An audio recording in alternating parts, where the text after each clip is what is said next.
పిల్లలకి ఇచ్చే లంచ్ క్యారేజ్లో ఎలా ఉండాలంటే ఫుడ్ అట్రాక్ట్గా ఉండాలండి. పిల్లలు లంచ్ చేయట్లేదు అని చెప్పి మనం అనుకుంటాం, కానీ అసలు మనలో ఉండే మైనస్ పాయింట్లు అయితే మనం కనిపెట్టుకోలేము.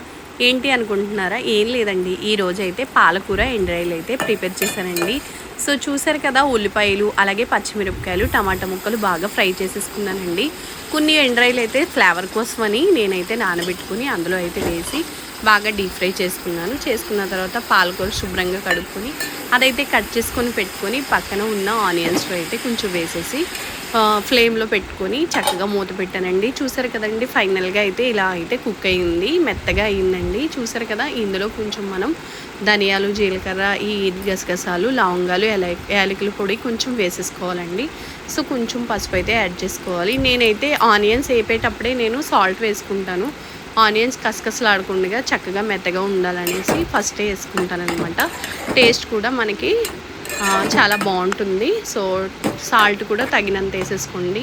చూసారు కదండి, ఫైనల్గా ఇలాగా స్లో మోషన్లో అయితే పెట్టుకొని సిమ్లో అలా కుక్ చేయాలి. చూసారు కదా ఎంత బాగుందో, అసలు అదేదో పచ్చళ్ళ ఉంది, అంత టేస్ట్గా ఉంటుందన్నమాట. వైట్ రైస్లో కొంచెం కర్రీ వేసి మా ఓడికి చిన్నోడికి అయితే కలిపేసానండి. తర్వాత కొంచెం పెరుగన్నం, ఏ విందుకు వెళ్ళినా మనం పెరుగన్నం అనేది ఖచ్చితంగా తింటామండి. లాస్ట్ ఫినిషింగ్ టచ్ బాగుండాలంటే మాత్రం ఖచ్చితంగా పెరుగన్నం అనేది తినాలి. ఇలా అయితే ప్రిపేర్ చేశాను లంచ్ బాక్స్. మీకు ఎలా అనిపించింది?